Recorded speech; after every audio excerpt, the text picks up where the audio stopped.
भगवते वासुदेवाय।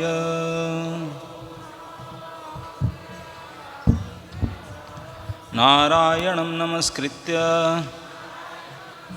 नरं चैव नरोत्तमं देवीं सरस्वतीं व्यासं ततो जयमुदीरये।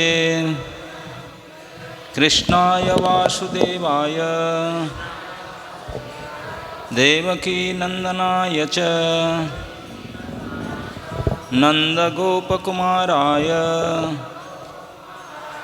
गोविंदाय नमो नमः। हरे कृष्ण। श्री श्री राधा माधव सखी वृंद शिवन महाप्रभु पंचतत्व भगवान श्री प्रहलाद नरसिंह श्रील प्रभुपाद श्री गौरंग महाप्रभु के निज धाम की मध्य द्वीप श्री मायापुर गंगा तट में आप सभी धामवासी वैष्णव वैष्णवीगण के आशीर्वाद से गंगापुत्र भीष्म के हृदय से भगवान के प्रति जो उद्गार उसको चर्चा करने के लिए प्रयास करेंगे।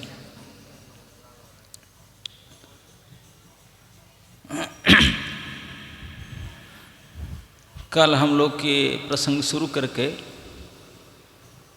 यहाँ तक गए थे कि भगवान के साथ पांडव लोग कुरुक्षेत्र के रणभूमि पर पड़े हुए देवताओं के भांति श्री भीष्मदेव के बाणसज्जा के पास पहुँचे और इस खबर को सुन करके संसार के सारे देवर्षि राजर्षि ब्रह्मर्षि अपने समूहों के साथ यहाँ पहुँचे थे। भीष्मदेव ने सभी को स्वागत किए, विशेष करके भगवान को पूजा किए हृदय में। अब पांडवों को देख करके अपने चरण में दुखी होकर बैठे हुए पांडवों को देख करके पांडुपुत्रों को देख करके भीष्मदेव बड़े दुखी हुए, अपने दुख प्रकट किए और मन में यही कहे कि ये कितने अन्याय है, कितने कष्टदायक है। ये पांडुपुत्रों को किसी प्रकार से दुख प्राप्त नहीं होना चाहिए था, किसी प्रकार से योग्य नहीं थे ये कष्ट को प्राप्त करने, लेकिन फिर भी उनको ये कष्ट भोगना पड़ा। तो पितामह भीष्मदेव कहते हैं सर्वं कालं कृतं मन्ये भवतां च यद प्रियम। बोलते हैं कि हे पांडवगण, ये कभी मत सोचिए कि आपका कोई कमी है, प्रारब्ध है, पाप है, इस कारण से आपके कष्ट प्राप्त हुआ। ऐसा कोई कारण नहीं है। ये सर्वं कालं कृतं मन्ये, काल के प्रभाव से इस प्रकार के आपको कष्ट प्राप्त हुआ। सपाल द्वादशो लोके, इस काल के प्रभाव से बड़े बड़े लोकपाल भी मोहित हो जाते हैं। सभी उस काल के प्रभाव से, इस संसार में सर्वश्रेष्ठ शक्तिमान से काल है, काल के सामने किसी का नहीं चलता। उदाहरण देते हुए तब वायुरेव घनावली, आकाश में बादल को तितर बितर करने वाले वायु अपनी इच्छा से बादल को जहाँ तहाँ उड़ा लेता है। बादल एक स्थान में नहीं रह सकता। ठीक इसी प्रकार कोई भी किसी भी स्थान में टिक नहीं सकता। काल के प्रभाव से सब बदल जाते हैं। तो इसलिए काल के प्रभाव था, नहीं तो कैसे आपको कष्ट मिल सकता है।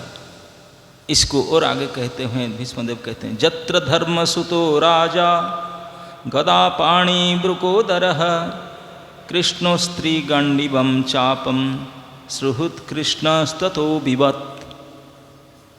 ततो विपत्, आपके प्रति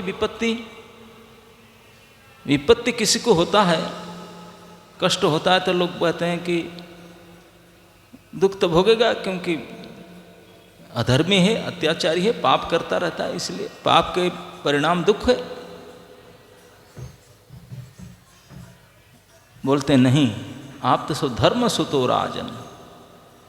युधिष्ठिर महाराज स्वयं धर्मराज थे, धर्मपुत्र थे, और उनके अनुगामी भाइयों ने भी सभी परम धर्माचारी थे। इसलिए यत्र धर्मसुत, जहाँ धर्मसुत राजा युधिष्ठिर के अनुगत्य में आप लोग हैं, और जहाँ गदापाणि वृकोदर, मतलब पुण्य बल धर्म बल प्रचुर परिमाण में आपके साथ है। गदापाणि वृकोदर, बलवान भीमसेन, गदाधारी बलवान भीमसेन जहाँ है, मतलब शारीरिक बल, पुण्य बल, धर्म बल, शारीरिक शक्ति, और कृष्णोस्त्री, यहाँ कृष्ण शब्द अर्जुन के लिए कहा गया। अस्त्रधारी अर्जुन मतलब अस्त्र बल। अस्त्र बल भी कौन सा अस्त्र? गांडीवम चापम, महान धनुष गांडीव जिनका हाथ में है, ऐसे अर्जुन धनुर्विद्या में परम विद्वान गांडीवधारी अर्जुन जहाँ है, ये सब अस्त्र बल, शस्त्र बल, पुण्य बल, धर्म बल, और वो सब तो है ही है। सर्वोपरि श्रीयुत कृष्ण, कृष्ण जिसका सुहृत बनकर बैठे हैं, रात दिन इसी चिंता में है कैसे पांडवों के कल्याण, उनको कष्ट ना मिले, इसी चिंता में रात दिन। उनका घर कोई छोटा मोटा परिवार नहीं था कृष्ण का। द्वारका में जब उन्होंने विवाह शुरू किए, नंबर लगा उनका। अब 8 विवाह तो किए इधर उधर करके, उसके बाद थोक में 16,100 होलसेल में किए। अब रानी निवास महल कम से कम कई किलोमीटर तक लंबा होगा, है कि नहीं? भगवान की निजी पत्नियां कोई हॉल में बैठ जाते, ये हॉल भरेगा नहीं, कि 16,108 तो निजी पत्नियां, यहाँ आपका जगह थोड़ी होगा इतने बड़े हॉल में। अपनी पत्नी आ जाए तो, और पुत्र आदि कितने होंगे। तो ओ कृष्ण अपने इतने विशाल परिवार को, द्वारका को छोड़कर पड़े रहते थे हस्तिनापुर में पांडवों के साथ। कभी कभी तो साधुओं ने ये भी कहते हैं कि भगवान के पत्नियां अर्जुन के प्रति बड़े ईर्षा करते थे, रंज होते थे। बोले पता नहीं, हम लोग पूरी प्राण से लगे हैं सेवा करने के लिए, नहीं कि अर्जुन के साथ घूमे करते हैं, हमेशा देखो अर्जुन के साथ। तो भगवान जिनके सहायक है, केवल सहायक बंधु बांधव नहीं, सुहृत हृदय से जिनका कल्याण चाहते हैं, भगवान जिनका हृदय से कल्याण चाहेंगे, उनको कष्ट कैसे हो सकता, तो विपत्ति कैसे हो सकता? ये महान आश्चर्यजनक है। परम भागवत महात्मा भीष्म ये आश्चर्य प्रकट करके, तो ये हो कैसे सकता? तो विपत्ति। भगवान श्री कृष्ण की प्रत्यक्ष अध्यक्षता में अस्त्र शक्ति होने पर भी उनको विपत्ति देखनी पड़े, ये सब अकल्पनीय अटल काल का प्रभाव है। ये भगवान की इच्छा है, भगवान ऐसे करते हैं, उनको पसंद है, भगवान को ऐसे। तो काल है क्या? काल और कुछ नहीं, भगवान की इच्छा ही काल है। भगवान की इच्छा शक्ति को ही नाम काल है। तो इसलिए काल के प्रभाव मतलब भगवान की प्रभाव। भगवान यहाँ उनके सुहृत बन करके समझाते, कल्याण करते, दूसरी ओर से उनको कष्ट डालते हैं। ये भगवान के स्वभाव। तो मन में उठेगा क्यों, ऐसा क्यों करते हैं?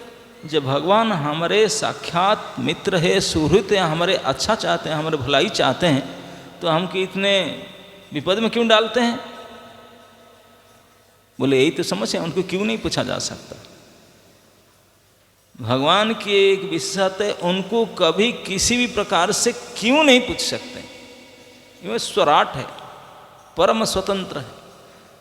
वो क्या, किस समय, कैसे करेंगे, क्यों करेंगे, क्या करेंगे, कोई नहीं जान सकता, उनको पूछा भी नहीं जा सकता ना। ऐसे क्यों करते हैं? ऊपर से कुछ करते हैं, अंदर से कुछ करते हैं। इसी को बोलते हैं ना ही अस्य करहिचिद राजन पुमान वेद विधित सितम जद विजिज्ञासया जुक्ता मुह्यंती कवयोपि। युधिष्ठिर महाराज पूछेंगे, जब काल ही ऐसा कर रहा है तो काल तो भगवान की अधीन शक्ति है, भगवान के ऊपर से तो काल शक्ति नहीं है, तो इसे कैसे? तो विष्णुदेव बोलते नहीं, इन्हीं की इच्छा तो है, इनकी इच्छा। वो क्यों करते? तो हमारा साथ रहते हैं, हमारा भलाई चाहते हैं ना। हाँ, आपका भलाई चाहते हैं, आपके साथ रहते हैं, लेकिन वही करते हैं। ऐसे कैसे करते हैं? उनको पूछा जाए, बोले नहीं, पूछा नहीं जा सकता।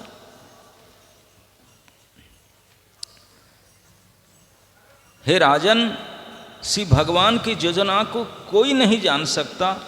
यद्यपि बड़े बड़े चिंतक उनके विषय में गहन जिज्ञासा करते हैं, लेकिन वे मोहित हो जाते हैं। उनको कोई नहीं जान सकता, आज तक कोई जाना नहीं है।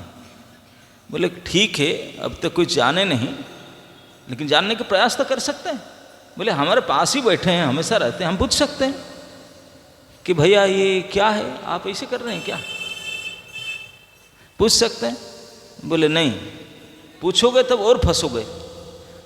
बड़े बड़े दार्शनिक पंडितगण इस विषय में जानने के लिए प्रयास किए और विशेष मोहित हो गए, फंस गए। जानने के लिए प्रयास में फंसोगे, इसलिए जानने के लिए टाइम खराब मत करो, जानने की इच्छा मत करो। बोले क्यों? हमारे पास ही, हम पूछ लेंगे। एक महात्मा कहते हैं कि अगर भगवान को पूछा जाए तो भगवान उत्तर देंगे, मुझे क्यों पूछ रहा है, मैं तो आपके साथ छोटे भाई हूँ। इतने बड़े महान जगत पूज्य पितामह भीष्म है, मैं क्या उनसे ज़्यादा तत्वज्ञ हो गया? मुझे पूछ रहा है आपने? तो ऐसे ही बोल देंगे, बोलेंगे नहीं कुछ। अगर कुछ बोलेंगे भी तो बोलना भी इसे परोक्ष बात, कुछ सीधा सीधा नहीं बोलेंगे और मोहित कर डालेंगे। तो इसलिए बड़े बड़े दार्शनिक विद्वान पुरुष जो इसके जानने के लिए प्रयास किए, जाने तो नहीं, उल्टी मोहित हो गए, फंस गए। इसलिए उनको क्यों नहीं पूछा जा सकता, यही भगवान के विस्तार। उनको कोई पूछ नहीं सकता क्यों ऐसा करते हैं। ये जिज्ञासा करना ही व्यर्थ है। तो फिर करे क्या? न केवल मन मार करके, हाथ जोड़ करके जो कर रहे हैं उसको पालन कर लो। यस सर, जो वो करते हैं कराते हैं उसको मान करके उसी से पालन कर लो। उनकी इच्छा के अनुसार काम करो, उनके आज्ञा को पालन करो, दैट्स इतना ही करो। बाकी क्यों ये पूछ नहीं सकते क्यों करके। जो कर रहे हैं वो कर रहे हैं, उनको मान लो, बस उनको पालन करो। क्योंकि इन्हीं की इच्छा से, उन्हीं की इच्छा ही काल शक्ति है, समस्त संसार चालित होता है। तस्माद इदं देवतंत्रं व्यवस्य भारतर्षभ। अतः हे भारत वंश में श्रेष्ठ युधिष्ठिर, मैं मानता हूँ कि यह सब श्री भगवान की योजना के अंतर्गत है। तुम श्री भगवान की अचिंत्य योजना को स्वीकार करो और उसका पालन करो। अब तुम नियुक्त किए गए शासन अध्यक्ष हो, अतः हे महाराज, आपको अब उन लोगों को देखभाल करनी चाहिए जो असहाय हो चुके हैं। तो भीष्मदेव ये मानते हैं कि जो हुआ भगवान किए और अच्छा ही किए, क्योंकि भगवान चाहते थे इस भारतवर्ष में धर्मराज हो, उनके भक्त परम धर्म के पालन करता युधिष्ठिर महाराज राजा बने, यही उनका इच्छा था। उनको राजा बनने के लिए ये भीषण महाभारत संहार का आयोजना उन्होंने किए, और उसके लिए थोड़ा बहुत आपको कष्ट दिए, साथ में रह कर के दिए, ये उनकी इच्छा था। अब उनकी इच्छा को केवल पालन करो, कुछ पूछो मत, बिना कुछ पूछे जो कुछ हो चाहते हो करो। क्या चाहते ना, भगवान नहीं चाहते कि तुम राज्य पालन करो, राजा बनो, बस बिना कुछ सोचे प्रजाओं को सुरक्षा प्रदान करो, क्योंकि इतने बड़े महायुद्ध हो चुका है, सरकार पलट चुका है, अराजकता व्याप चुका है। अभी अब तुरंत इस दुखी प्रजाओं के पालन पोषण करो, तुम राजा बनो। मैं भी यही चाहता हूँ। जो युधिष्ठिर महाराज बड़े शोक कर रहे थे, मैं पापी हूँ, मेरे वजह से ऐसे हुआ, बोले ये सब कुछ नहीं, आपके वजह से कुछ नहीं है, आप कुछ नहीं किया है, सब करी करा है यही है।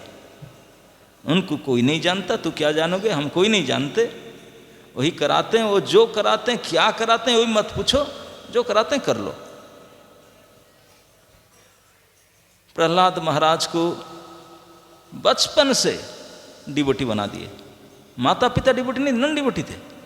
खान पान कोई बंधुवर कुछ नहीं था, उनके घर में डिवोटी पैदा कर दिए, डिवोटी कर। और ऐसे डिवोटी किए कि बचपन से बिल्कुल शुद्ध भक्ति का लक्षण सब दिखाई पड़ने लगा। और उनके पिताश्री हो गए नाराज। यद्यपि बहुत प्रेम कर रहे थे प्रहलाद महाराज को हिरण्यकशिपु ने, गोद में उठा करके बहुत चुम्बन लालन करते, लेकिन उनकी इच्छा के विरुद्ध उन्होंने हरि भजन किया, यही उनके दोष था। इस दोष के कारण प्रहलाद को मारने के लिए कोई कसर नहीं छोड़े थे, हर प्रकार से उसको मार डालना चाहते थे। बोले ये जो 5 साल के निहत्ता बालक को इस प्रकार के मृत्यु की यंत्रणा, ये प्रयास, ये क्या हरि का इच्छा नहीं था? उन्होंने हिरण्यकशिपु के अंदर बुद्धि देकर मारने के प्रयास करवा रहे थे और प्रहलाद को दूसरी ओर से रक्षा करवा रहे थे। बोले क्यों? बोले क्यों मत पूछो, ये मजा है उनका, बस इस कथा को सुनो और बोलो, बस इसलिए करते। ये नृसिंह, प्रहलाद नृसिंह की लीला कोई बोलेंगे सुनेंगे, ये आपका कल्याण हो जाएगा, लेकिन क्यों मत पूछो। अभी तो कोई नहीं जान पाया क्यों करते हो। अब जो जानने के लिए प्रयास किया वही फंसा, तो इसलिए टाइम खराब होगा। कोई जान नहीं पाया, जान भी नहीं सकते है। न ही अस्य कर्षिचित राजन पुमान वेद, कोई पुरुष अभी तक नहीं जान पाया, और जो जानने के लिए प्रयास किया वही मोहित होकर फंसे। तो इसलिए टाइम खराब है, उनके बात मान लो बस। इसीलिए तस्माद इदं दैव तंत्रम, इसलिए ये सब उनकी योजना है, यही दैव है और कोई दैव नहीं, परम दैव वही है। हे भारतर्षभ, हे राजा, उन्हीं के इच्छा के अनुसार आप ये अनाथ प्रजाओं के नाथ बनो। भीष्मदेव अनुमोदन कर रहे हैं भीष्म को, युधिष्ठिर को, बेटा दुख नहीं करना चाहिए, आप राजा बनो, यही उनकी इच्छा है, इसी के लिए सब कर रहे हैं। क्यों मत पूछो, सीधा जो चाहते हैं पोस्ट लेकर के काम शुरू करो, राजा बनो, उसको स्वीकार कर लो। तो युधिष्ठिर महाराज मानो पूछेंगे कि दादाजी ये तो हमारे साथ रहते हैं, हमेशा हमारे साथ रहते हैं, उन्हीं के सब संसार चलता है, सब ना सब चलता है, तुम नहीं जानते हो। उसी को क्लियर करने के लिए पितामह भीष्म भरी सभा में कहते हैं, ऐस वही भगवान साक्षात आद्यो नारायण पुमान। बोले तुम नहीं जानते हो युधिष्ठिर, जो तुम्हारे बाजू में बैठा है ना, जिसको तुमने अपने मातुलेय, अपने ममेरे भाई, मामा का लड़का अपने भाई मानते हो, तुम्हारे पास में बैठा हुआ है, वही ऐसा वही अंगुली दिखा करके इसे निर्दिष्ट करके कृष्ण बैठे होंगे बाजू में, भरी सभा में लाखों विद्वान राजर्षि ब्रह्मर्षि बैठे, उनके बीच में अंगुली दिखा करके निर्दिष्ट करके कृष्ण के बोलते ऐसा भाई, निश्चित रूप से वही साक्षात भगवान आदि नारायण पुमान, वही कारणसाई पुरुष है, वही गर्भसाई पुरुष है, वही क्षीरसाई पुरुष है, वही सब कुछ है, वही परम व्योम अधिपति नारायण है। अब इस स्टेटमेंट पितामह भीष्म दे रहे हैं, जो संसार के सबसे बड़े बड़े विद्वान ऋषि मुनि सब इकट्ठा हुए थे, राजर्षि, जितने बड़े बड़े राजाओं में ऋषि, देवर्षि, ब्रह्म ऋषि सभी इकट्ठा हुए थे अपने सारे ग्रुप के साथ। व्यास, नारद, बृहस्पति उनके बीच में सभी सुनते थे पितामह भीष्म का ये कथन। सभी के बीच में स्पष्ट रूप से निर्दिष्ट करके अंगुली दिखा करके कहते हैं कि ए सबई भगवान साक्षात, यही है तथ्य भगवत तत्व। ऐसे खूल करके बोलना। यहाँ कोई सभा में लाखों बैठे थे बड़े बड़े विद्वान, कोई नहीं पूछा क्यों इनको क्यों भगवान बोलते हैं।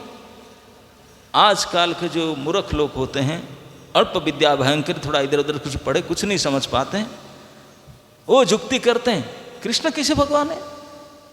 नहीं, और क्या, ये सब महामूर्खता है। इनको सब भीष्मदेव परम भागवत 12 महाजन में से एक है, खूल करके बोले। और जितने बाकी महाजन लोग सब बैठ के सुन रहे थे, सभी ने अनुमोदन किए थे। यस, यही साक्षात वो जो बैठे हैं वहाँ कृष्ण के सामने बोल रहे थे, यही अंगुली दिखा कर यही साक्षात भगवान परम पुरुष है, आदि नारायण है, वही है। तो यहाँ कैसे बैठे ना, मोहयन माया लोकं, सारे लोगों को मोहित करके, गुणश्चरति वृष्णिषु, छिप करके वृष्णि वंश में एक व्यक्ति बन करके, मनुष्य बन करके छिप करके हैं लीला करते हैं, लेकिन है वही, बाकी कोई नहीं। बोले सबको मोहित करके डाला, कोई नहीं समझ पाते उनको, सभी अपना समझते हैं, क्या समझते हैं, कैसे समझते हैं, समझ नहीं पाते, समझ कर भी समझ नहीं पाते। एक बार भगवान को जब शांति दूत बन करके युधिष्ठिर महाराज अपने दूत बना करके कि जाओ युद्ध करना, अगर किसी कोई उपाय से युद्ध बंद कर जा सकता है आप जाकर, बोले ठीक है मैं जा रहा हूँ। भगवान मैसेज कैरियर बन करके, दूत बन करके युधिष्ठिर महाराज का संवाद को ले करके हस्तिनापुर गए और वहाँ जा करके अपने प्रसाद के बदमाश दुर्योधन ने उनको अरेस्ट करने का प्लान कर रहा था। समझ गया था, पहले तो बोला अब पटा लूँगा, क्योंकि उनका अभ्यास था। भीष्म शल्य को एक बार पटा था। शल्य खास मामा थे पांडवों के, माद्री के भाई थे, लेकिन तभी तो फ़ोन व्हाट्सएप वगैरह नहीं था, शादी के बाद ज़्यादा आए नहीं थे भांजा के घर में। रास्ता में इतने स्वागत किया, इतने बड़ाई किया, वो सोचे यही मेरे भांजा होंगे, उनकी तरफ से हो गए। बाद में पता चला अरे मैं तो ठगा गया, मेरे भांजा तो उनके अपोजिट साइड में है। अब बोले मैं यहाँ वचन दे चुका हूँ, उनके ओर लड़े। ऐसे ठग करके शल्य ने, महारथी शल्य ने, दुर्योधन ने उनको अपना तरफ करवा लिया था। तो सोचा था कि कृष्ण को ऐसा करूँगा। कृष्ण जब पता चला शांति दूत, अरे रास्ता से बड़े बड़े टेंट लगाया, इतने बड़े खान पान स्वागत किया, लेकिन कृष्ण तो अंतर्जामी है भाई, सबके अंदर बैठे हैं, स्वीकार नहीं किए। इसी में प्रसिद्ध है, कहते हैं खाए नहीं, 108 आइटम बनाया हुआ था कृष्ण के लिए, खाए नहीं। दुर्योधन का मेवा त्यागे साग विदुर घर खाए, चले गए विदुर के घर, बोले जहाँ मेरा भक्त है वही मैं यहाँ नहीं खा सकता। तो इस प्रकार जो जो प्रस्ताव दिए शांति प्रस्ताव तो स्वीकार किए नहीं, उनको अरेस्ट करने के लिए प्लान किया था भगवान ने। बोले तुम मुझे अरेस्ट क्या कर, क्योंकि दूत है, अपने कोई सैन्य सामंत लेकर नहीं गए थे। लेकिन दुर्योधन ने प्रयास किया, लेकिन भगवान उनको भी राजसभा के अंदर उनको विश्वरूप दिखा दिए थे। दुर्योधन का दिमाग आउट हो गया। अंततः भगवान आते समय से दुर्योधन को पूछे, बोले तू समझ लेना चाहिए, काहे को झगड़ा कर रहा है, उनको 5 गांव दे दो, बाकी सब लाजले क्यों। वो समझ नहीं रहा था, उनके सामने, सभी के सामने उनको बोल रहे थे तो मान जाओ, 5 गांव दे दो उनको, पूरे पृथ्वी आपका है, 5 गांव दे दो, अपने झगड़ा नहीं करेंगे, चुपचाप रहेंगे, बस आप राजा बन करके रहो। ऐसे मीठे मीठे प्रस्ताव दे रहे हैं, अंदर से वोल्टेज डाउन करके रखें, अंदर भी तो वही बैठे, रेगुलेटर मोड़ के रखें। दुर्योधन नहीं समझ रहा है।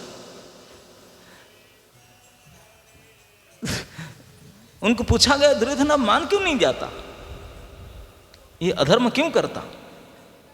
दुर्योधन बोल रहा है भगवान के सामने, जानामि धर्मम न च मे प्रवृत्ति, मैं धर्म जानता हूं लेकिन मेरी इच्छा नहीं है पालन करने के लिए, मन नहीं करता उसको करने के लिए। जानामि अधर्मम, अधर्म क्या वो भी जानता हूं, न च मे निवृत्ति, उससे मन नहीं छूटता, उसी को करता हूं। मैं जानता हूं ये गलत है लेकिन फिर भी करता हूं। अच्छा क्या जानता हूं लेकिन मन नहीं होता उसको करने के लिए।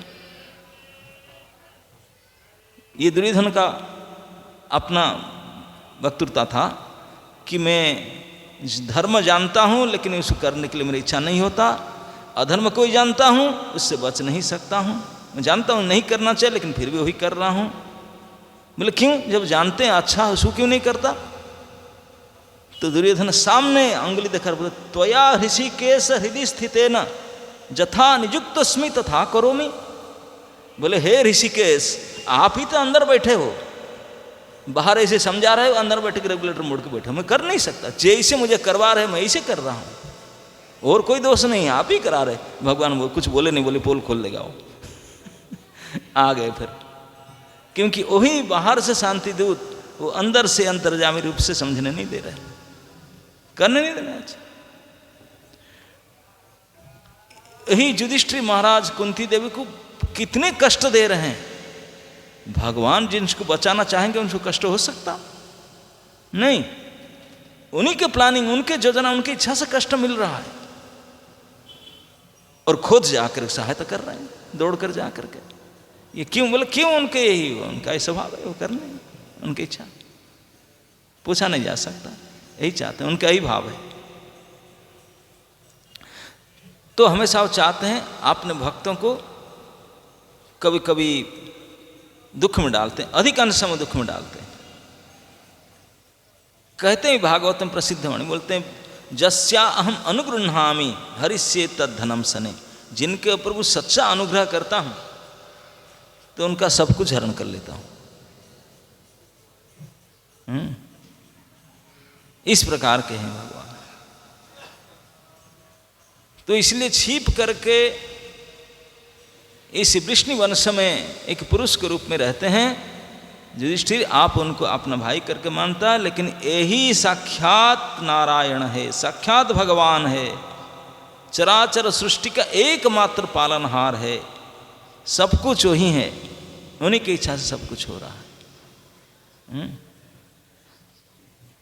तो इसलिए ये ज्ञान को ऐसे महाजन परंपरा से सुनना चाहिए, जिसे भीष्म का क्लियर कट स्टेटमेंट खुल करके दावा करके कहते हैं कि ऐसा वही भगवान साक्षात आदि नारायण हरि। जितने भी सब संप्रदाय सब खुल करके सुनना चाहिए। ये भीष्म की भागवत में खुल्लम खुल्ला वाणी, और अकेले नहीं है, संसार के समस्त ज्ञानी पुरुष ऋषि मुनियों के सामने ये स्टेटमेंट सभी ने स्वीकार किया। हाँ, और वही कपट में छिप करके इस लीला करते हैं, लेकिन वही है साक्षात परम भगवान, वही कारणसाई विष्णु है, उन्हीं से सारे सृष्टि सृजना होता है, वही विष्णु रूप से पालन करते हैं, क्षीरोदा के साई विष्णु के रूप में उन्हीं से सारे अवतार स्वान से सब दुनिया प्रकट होता है, अनंत कोटि ब्रह्मांड चलता है, सब कुछ वही कारण है। लेकिन यही विष्णु वंश में एक सामान्य पुरुष आपके भाई बनकर घूम रहे। बोले क्यों? बोले क्यों मत पूछो, उनका इच्छा, ये स्वतंत्र पुरुष है। तो इस प्रकार भगवान की भगवत्ता, उनके सत्यता को बता करके आगे कहते हैं अस्य अनुभावम भगवान वेद गुह्यतमं शिवः देवर्षि नारद साक्षात भगवान कपिलो नृप। बोले हे राजन युधिष्ठिर, अस्य अनुभावम, अनुभाव कहते हैं कि भाव के अनुरूप जो चेष्टाएं, आपके मन में किसके प्रति क्या भाव आया और उसके भावना के अनुसार शारीरिक जो चेष्टाएं उसको बोलते हैं अनुभाव। भाव के अनुरूप क्रिया उसको बोलते हैं अनुभाव। बोलते हैं अस्य अनुभाव, अस्य मतलब ये अंगुली दिखाकर कृष्ण की ओर कहते हैं, बोले ये उनका मन में जो भावना है, भावना के अनुसार अभी क्या करने वाले हैं, जो अनुभाव है उसको तीन लोग जानते हैं। ये बड़े सीक्रेट होता है, टॉप सीक्रेट, गुह्यतम है। 3 लोग जानते, बोले कौन? ना भगवान शिव जानते हैं, देवर्षि नारद जानते हैं, भगवान कपिल। ये 3, भगवान कपिल, नारद जी और शिव ठाकुर, यही तीनों जानते हैं वो क्या करने वाले। यही तीनों जानते हैं। प्रत्येक संपर्क भगवान की महिमा के विषय में अत्यंत गोपनीय जानकारी रखते हैं। लेकिन भीष्मदेव कहते हैं वो जानते तो हैं, लेकिन युधिष्ठिर फिर भी आप उन लोग से श्रेष्ठ है। बोले वो उनके बहुत नज़दीक है, देवर्षि उनके मन की अवतार है, नारद जी, शिव जी उनके परम मित्र है, स्वरूप है, और कपिल भगवान तो स्वान से स्वयं अवतार है। बोले फिर भी आपके प्रति उनका जो प्रेमा व्यवहार है, जिस प्रकार व्यवहार ये उनके साथ नहीं होता। वो जाने जरूर है, लेकिन जैसा संबंध आपके साथ है उन लोगों के साथ भी नहीं है, उन लोगों के साथ नहीं। वो तो महिमा को जानते केवल, लेकिन काम तो आपके साथ ही होता।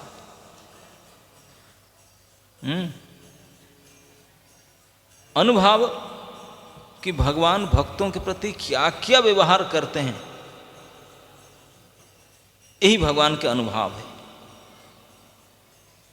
भक्त वात्सल्यता भगवान की जितने और स्वभाव है, सबसे बढ़कर के उनके भक्त वात्सल्यता है। दौड़ कर आते थे बचाने के लिए।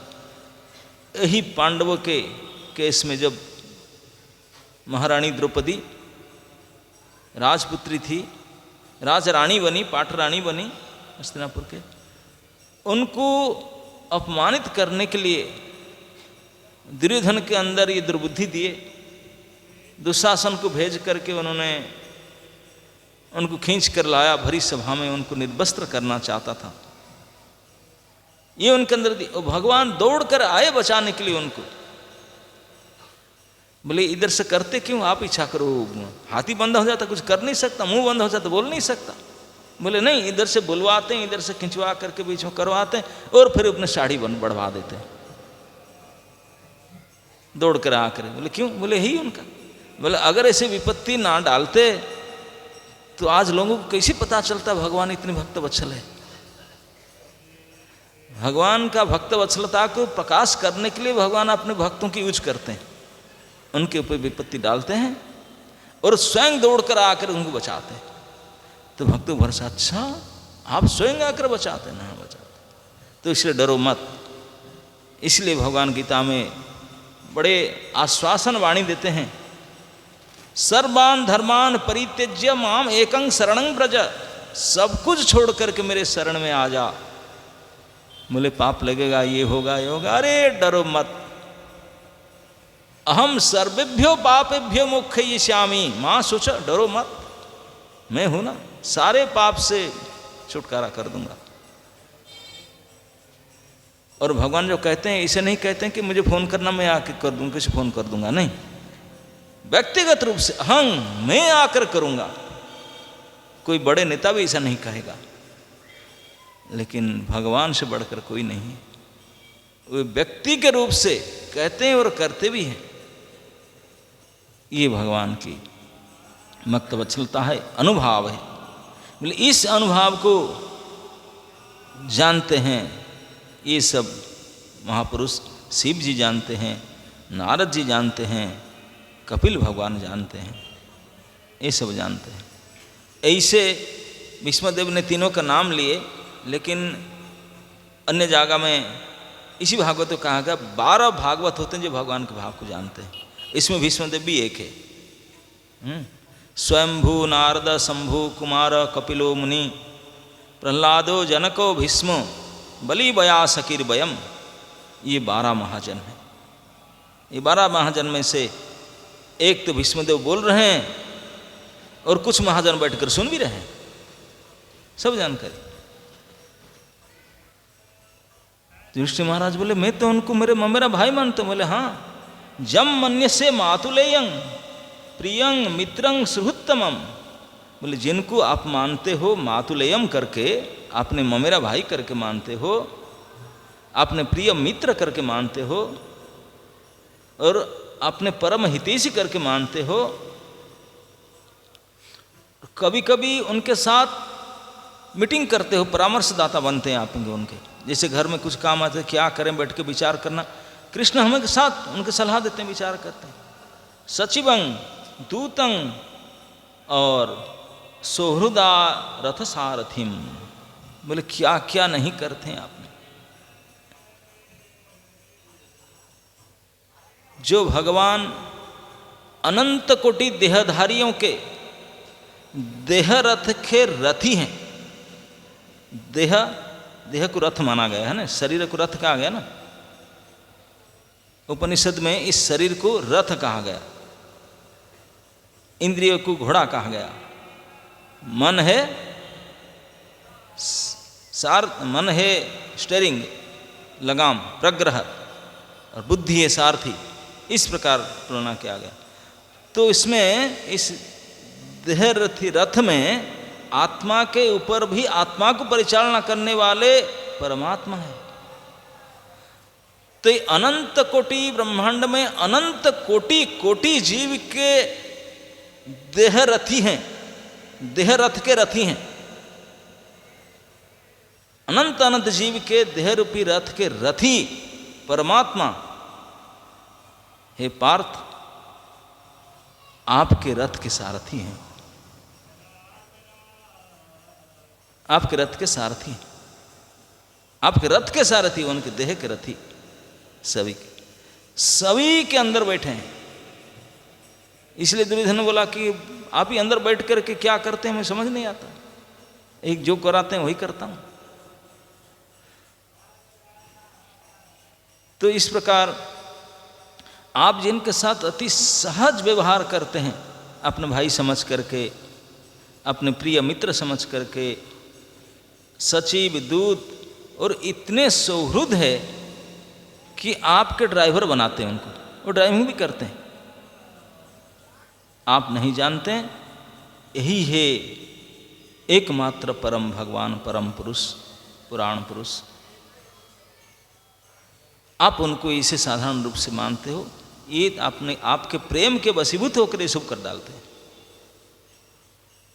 तो माना कोई बोलेगा कि ठीक है, ये युधिष्ठिर आदि उनको अपने ममेरा भाई मानते हैं, अपने मित्र मानते हैं, अपने संबंधी मानते हैं, आपको क्या मिलेगा, लेकिन ये तो भगवान है, तो सर्वज्ञ शिरोमणि है, तो सब जानते हैं, वो सभी का है, अनंत अनंत कोटि जीव के सभी के अपना है। तो वो सब कुछ छोड़ करके ये युधिष्ठिर के यहाँ ये सब ड्राइवर काम करना सबसे छोटा काम है कि नहीं।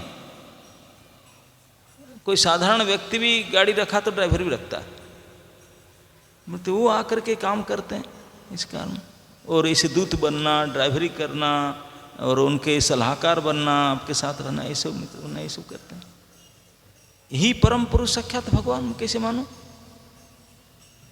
बोले यही तो है। वो भगवान का ही लक्षण है, गुण ऐसा है कि ये सर्वात्मना है, समदृश है।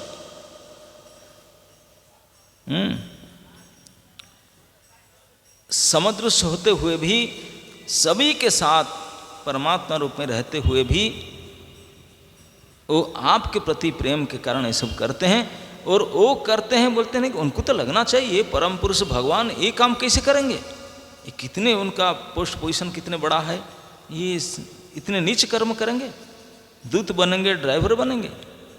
बोले उनको नहीं, फर्क नहीं पड़ता, उनके अंदर कोई विषमता नहीं है, उनके सामने कोई नीचा कर्म ऊंचा कर्म ऐसे नहीं होता, कुछ भी करने से उनको फर्क नहीं पड़ता। भगवान भगवान है हर स्थिति में, चाहे कैसे भी छोटा काम करे, बड़ा काम करे। बोले सुमेरु पर्वत हो, सुमेरु पर्वत के ऊपर कौवा जाकर बैठेगा, और गरुड़ जी आए थे किसी कारण से पर्वत के तलहटी पर बैठे, तो कोई बोलेगा अरे ये तो महान है, ऊपर बैठा है, ये तो सामान्य होगा। बोले नहीं, भले कौवा उड़ करके ऊपर बैठ जाए लेकिन गरुड़ गरुड़ है, कौवा कौवा।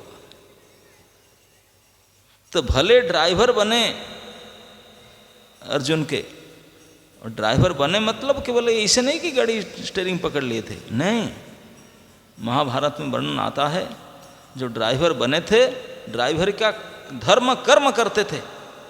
ड्राइवर का धर्म क्या है? गाड़ी पोछा मारना, धोना, ऑयल पानी चेक करना, जब भी चक्का पंक्चर हो गया उसको लगा करके टायर निकाल करके फिर स्टेपनी डालना, मालिक थोड़ी ना करेगा। श्री भगवान स्वयं अर्जुन के रथ का, घोड़े को जब बाण लगता था, कई उनके घाव हो जाते थे, स्वयं हाथ में जाकर मलहम पट्टी करते थे, उनकी सेवा करते थे, घोड़ों का सेवा करते थे घोड़शाला में जा करके। ड्राइवर है, टेक केयर करेगा। सारथी है तो घोड़े का टेक केयर करना कर्तव्य, करते थे। जा करके पूछने से बोलते थे आप लोग क्या करें? कोई जाकर बोलता था प्रभु हम कर देंगे। नहीं नहीं नहीं, आप नहीं जानते, मेरा तो प्रैक्टिस पहले से है। बोले मैं पशुपाल बचपन से हूँ, बछड़ा चराता था, गाय चराता था, तो आप मैं जानता हूँ पशुओं की से केयर टेकिंग करना है, आप लोग नहीं जानते। तो घोड़ों को घाव ठीक करना, नहलाना, उनको खिलाना, दाना डालना, गाड़ी को साफ सुथरा करना, कहीं कोई नट बोल्ट ढीला हो गया उसको टाइट करना, साफ सुथरा कर। जब अर्जुन आते थे पहले से गाड़ी में जा करके ड्रेस पहन कर, कवच पहन कर बैठते थे। अर्जुन आने से उन हाथ पकड़ कर उठा कर बैठाते थे। रति है ना, मालिक है, ड्राइवर की तरह। मालिक आने से डोर खोल देते हैं, पहुंचने से फिर उठ करके डोर खोलते हैं कि सार उतरिए। भगवान करते थे। और अर्जुन जानते थे, ये जानते थे क्या, लड़ाई के पहले तो हाथ जोड़ के बैठ गए, शिष्य हम शादी मांगता, मैं तुम्हारे शिष्य हूँ बताओ क्या करूँ, ड्राइवर के सामने। और वो ड्राइवर स्टीयरिंग पकड़ते हुए उनको उपदेश देते। भगवद गीता है क्या? ही तो है। भगवद गीता के प्रमुख जो प्रच्छद पट पिक्चर है, सबसे कवर पेज में जो पिक्चर है वही तो है। भगवान कृष्ण ने रस्सी पकड़े हुए, एक हाथ में घोड़ों का स्टीयरिंग पकड़े हुए, और दूसरी तरफ से जो मालिक बैठा था गाड़ी में उसी को उपदेश दे रहे। वो विषादग्रस्त था, उनको ठीक कर रहे। ये है भगवान। लेकिन उनको कुछ भी नीचा कर्म ऊंचा कर्म कोई फर्क नहीं पड़ता। उनका मन में कोई विषमता नहीं है, नहीं मैं ऐसे काम नहीं करूंगा, मैं तो यही काम करूंगा। हम लोग का मन में होता है, हम वही जन्माष्टमी होगा आपको की सेवा, आप शू स्टॉल का सेवा देख सकते हैं? क्या सोच रहा है मुझे यही काम देता है, मुझे पुजारी का काम देना चाहिए, और कोई ऐसे काम देना चाहिए, मैं इतने सीनियर हूँ। लेकिन भगवान जब युधिष्ठिर महाराज का राजस्व यज्ञ हो रहा था, सारे सेवा बांट रहे थे जा करके, बोलते मैं सेवा करूँगा, मैं सेवा करूँगा। तो युधिष्ठिर महाराज की सेवा दे रहे थे, जो बड़े बड़े लोग स्वयं अपने हिसाब से सेवा ले रहे थे। श्री कृष्ण आए, युधिष्ठिर महाराज खड़े होकर बोले आप क्या चाहते हैं? बोले नहीं, आप अगर चाहो तो मैं मेरे इच्छा से सेवा ले लूँ ना, आपकी मर्जी, कौन डिपार्टमेंट से ना। बोले मैं शू स्टॉल संभालूंगा। भगवान अपने स्वेच्छा से जूता स्टॉल के इंचार्ज बोले, और तभी जमाने जूता कोई पहनते नहीं थे, खड़ाऊ पहनते थे। और सचमुच ऐसे साक्ष वगैरह पहनकर आजकल तो धूल लगता नहीं पैर में, पैर धोना ही नहीं पड़ता। और आते थे अतिथियों को पैर धोते थे पानी में, पोंछ करके फिर भेजते। भगवान स्वयं कभी मन में नहीं सोचे मैं करता। और सबसे श्रेष्ठ राजस्व यज्ञ में उनका अग्र पूजा हुआ, सबके सामने सबसे श्रेष्ठ करके माना गया, वही जूता स्टॉल के इंचार्ज।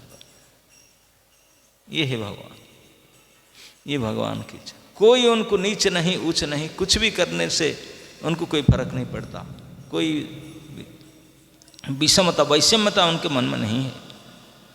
मैति वैषम्यम, उनके अंदर ऐसे दोष नहीं।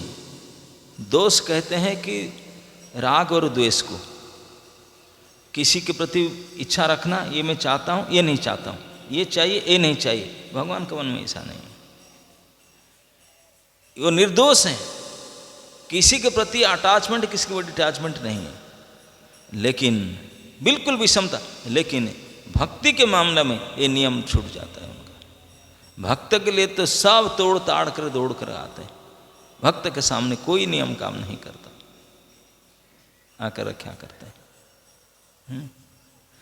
तो इसे सर्वात्मन पूर्ण पुरुषोत्तम भगवान होने के कारण वे प्रत्येक के हृदय में विद्यमान हैं, सभी के हृदय में बैठे हैं, सब पर समान रूप में दयालु हैं और पक्षपात के मिथ्या अहंकार से सर्वथा मुक्त हैं।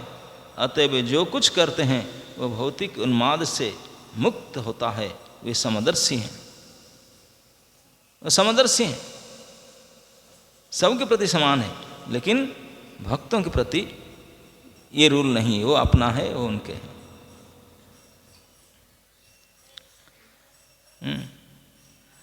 सब पर समान रूप से दयालु होते हुए भी ये कृपा पूर्वक मेरे समक्ष आए। अब इसे बता करके भगवान के विशेष गुण को बताते हुए श्री भीष्मदेव कहते हैं, अपने के उदाहरण देकर बोले, देखो युधिष्ठिर, यद्यपि बड़े बड़े देवता, भगवत तत्वज्ञ, भगवान शिव, देवर्षि नारद, भगवान कपिल और भी बड़े बड़े महापुरुष हैं जो जानते हैं भगवान को, लेकिन फिर भी आपके समान नहीं है। आपके प्रति भगवान सब भूल जाते हैं प्रेम के कारण, और आप भी पागल है उनके प्रति। आप जैसे उनके प्रति प्रेम से पागल है, सचमुच पांडवों का भगवान के प्रति कितने गाढ़ संबंध था।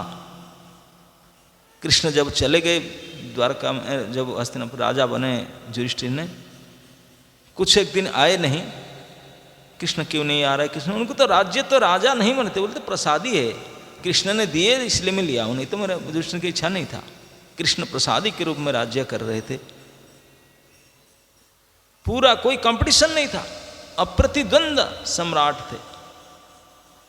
कुछ दिन कृष्ण नहीं आए तो अर्जुन को भेजे, क्योंकि तभी जमाने में स्मार्टफोन नहीं था, फोन करके पता लगा लेते। अर्जुन बोले, अर्जुन जाओ, कुछ ही बहाना करते हैं, बुला के लाओ, क्योंकि बहाना नहीं को आएंगे नहीं, कुछ चिट्ठी ले, कोई एक बहाना करना पड़ा था, कृष्ण आए। कितने बहाना कर कृष्ण नहीं आ रहे, बोले क्यों नहीं आ रहे, जाकर पता करो। और अर्जुन गए, भगवान अपने धाम चले गए थे, प्रभासस्थल में जा करके युधिष्ठिर महाराज को वेट कर रहे थे। अर्जुन क्यों नहीं, क्या हुआ, कई अपशकुन दिख रहा था मन में, कई सोच रहे थे क्या हुआ क्या हुआ।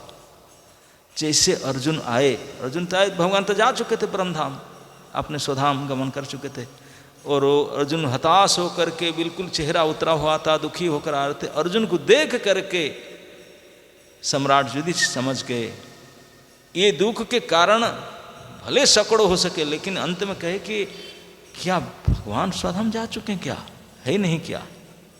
अर्जुन तुरंत फुट फुट कर रो पड़े और बोलने लगे, भैया सच बता आपने, और क्या मुझे दुख देख सकता, कृष्ण जब मेरा साथ होते, आज कृष्ण नहीं है, चले गए, ये घटना से हुआ। जैसे सुने कृष्ण नहीं है धरती पर, बस कुछ नहीं कि तुरंत जा करके अपने सारे अकाउंट ट्रांसफर किए, इमीडिएट सब कुछ राज्य छोड़ कर, किसी को बोले नहीं, ना तो अपने पत्नी ना भाई किसी को अब कह नहीं किए, तुरंत सब छोड़ छाड़ करके अब स्वर्गारोहण रास्ता में चल पड़े, तुरंत राज्य को छोड़, क्योंकि 1% ये सम्राट के पद प्रति उनका आकर्षण नहीं था। केवल कृष्ण बोले हैं इसलिए मैं राजा हूं, कृष्ण नहीं है मेरा क्या मतलब है इसमें।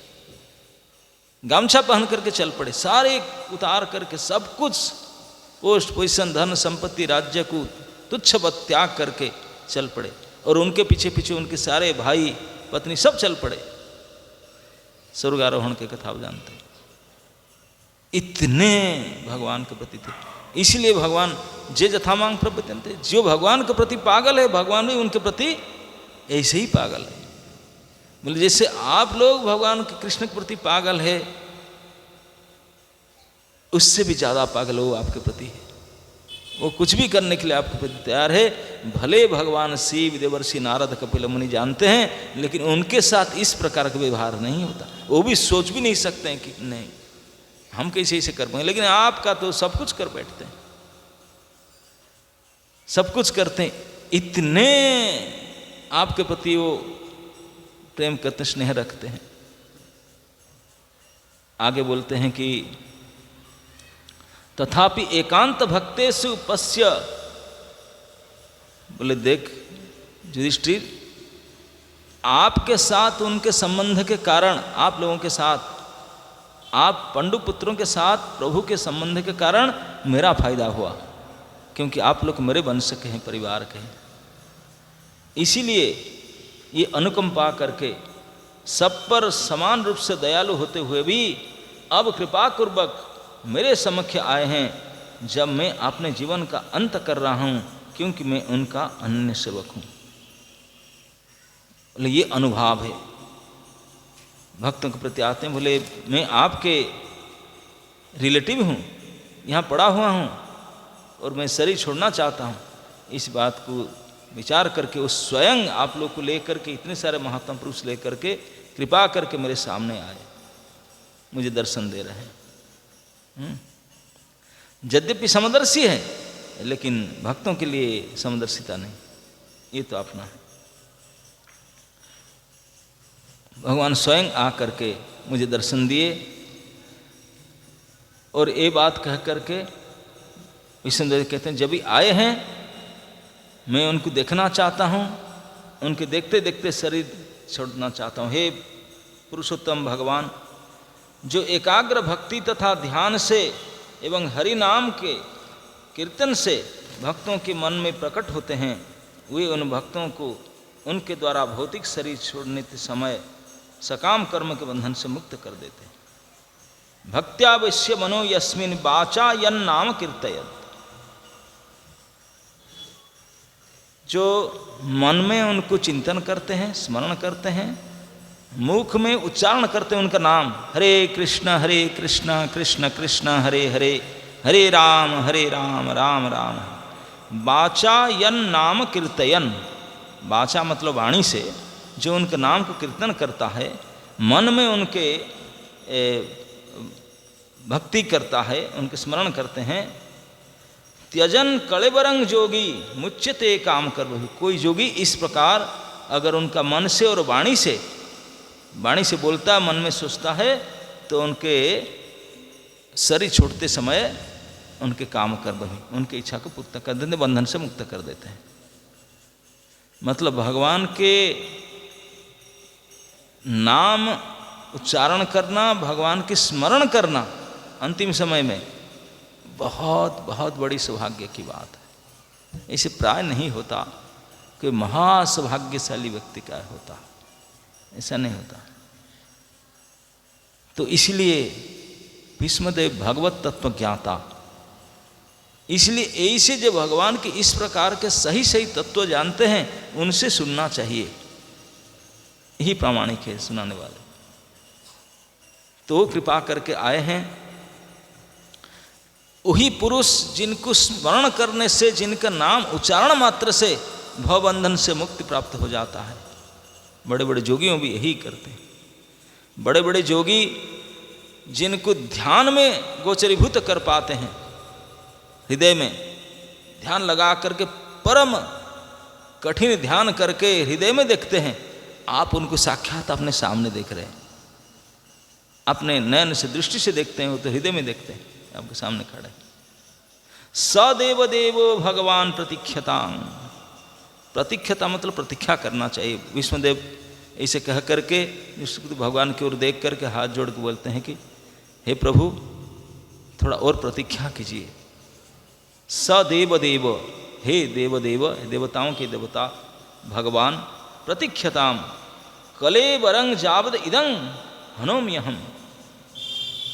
कलेबरम मतलब शरीर को, जब जावद इदम, जब तक मैं शरीर को पूरा नहीं छोड़ दिया, हनोमी हम, शरीर हनो मतलब शरीर को हत करना दूँ। इस वाक्य से पता चलता है कि वो खुद बोलते हैं कि ये तो मेरी इच्छा है, मैं जब चाहूँ तब शरीर को खत्म कर सकता हूँ, ये मेरा ऊपर है, मेरा ऊपर पिताजी के वरदान है इच्छा मृत्यु का। मैं जब हनन करना चाहूँगा अपने आप को कर डालूँगा इमीडिएट, तो फिर कर दो, नहीं मेरा कुछ इच्छा है।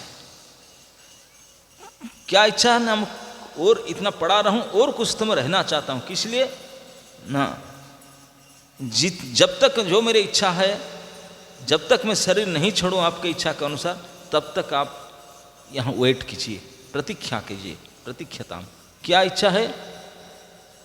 न प्रसन्न हासा अरुण लोचन लसन मुखाम्बुजो ध्यान पथम चतुर्भुजा।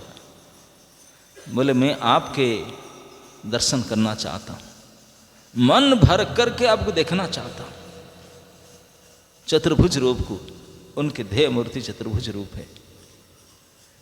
इससे पता चलता है कि भगवान द्वारकाधीश प्राय समय चतुर्भुज रहते थे, कभी कभी द्विभुज हुआ करते थे। हम देखते हैं भगवान कृष्ण द्विभुज है, लेकिन मथुरानाथ और द्वारकानाथ हमेशा चतुर्भुज रहते थे, प्राय चतुर्भुज रहते थे। बाई चांस कभी जरूरत में दो हाथ हो गए, नहीं तो हमेशा चतुर्भुज रहते थे। क्योंकि एक और प्रमाण होते, चतुर्भुज ना होते, आप सुने होंगे एक पुंडरक वासुदेव करके था, एक राजा था जिसका नाम था पुंडरक। तो उनका नाम बचपन से कोई वासुदेव रख दिया था। वो सोच रहा था मैं ही वासुदेव हूँ। तो उन्होंने भी कंपटीशन देकर कुरुक्षेत्र यूनिवर्सिटी में एडमिशन किया था। वो एडमिशन इसलिए किया था क्योंकि वहाँ सुविधा था कृष्ण के बारे में, वासुदेव के बारे में जानने के लिए। भगवान वासुदेव के बारे में रिसर्च कर रहा था, इतने बड़ी रिसर्च किया था, सारे उनके ड्रेस, लक्षण, कोड सब इमिटेट किया था और स्वयं बनवा जा करके। ग्रेजुएशन करने के बाद जो उनके पिताजी मेरे राजा बना, अब दो हाथ था, दो लकड़ी का हाथ किसी बना करके कब्जा वब्जा लगा कर लगाया हुआ, फिट करके लगाया, एक्स्ट्रा दो हाथ, एक सुदर्शन चक्र बनाया, गदा बनाया, खड़ग, सारे पूरे अस्त्र आयुध लेकर के ऐसे ड्रेस ऐसे सब कुछ पहनता था, पीत वस्त्र, पूरा भगवान के ऊपर रिसर्च किया था उन्होंने। रिसर्च करके आज वो चतुर्भुज बनता था, क्योंकि अगर द्विभुज होते तो फिर द्विभुज था। वो चतुर्भुज क्यों कर रहा था? दो एक्स्ट्रा नकली हाथ जोड़ रहा था, क्यों? क्योंकि वो रिसर्च किया था कि भगवान चतुर्भुज ही रहते थे द्वारका में, पुंडरक वासन इमिटेशन में। तो इसलिए भगवान चतुर्भुज रहते थे द्वारकानाथ के रूप। ये भीष्मदेव कहते हैं, इस चतुर्भुज जो मेरे ध्येय मूर्ति है, हे चतुर्भुज रूप वाले, उगते सूर्य के समान अरुण नेत्र तथा सुंदर रीति से सजाए मुस्कुराते मुखारबिंद वाले मेरे श्री भगवान, आप कृपा करके उस क्षण तक मेरी प्रतीक्षा करें जब तक मैं अपना यह भौतिक शरीर छोड़ न दूं। प्रार्थना करते हैं, थोड़ा देर और रुक जाइए, थोड़ा देर। मैं तो सामने खड़ा हूं, आपका इच्छा के अंदर है, आप चाहो तो तभी मर सकते हैं, अभी जाओ मैं भी खड़ा हूं। बोले नहीं नहीं, और थोड़ा टाइम क्या करोगे? न मैं देखना चाहता हूं, पूरा हृदय भर के, मन भर के एक बार आपको देखना चाहता हूं। मेरे से क्या देखता? ना नहीं, जो आपको प्रसन्न हासी है, जो आपको मुस्कान है, जगत को मोहित करने वाले जो आपके मुस्कान, जो हंसी है, और आपके सुंदर ढंग से सजे हुए जो मुख कमल है, और इस प्रकार का हासी, इस अरुण लोचन, आपके आंख, आपके दांत, आपके पूरा मुखचंद्र, आपके मुस्कान और आपके चतुर्भुज, यही मेरे ध्येय मूर्ति है।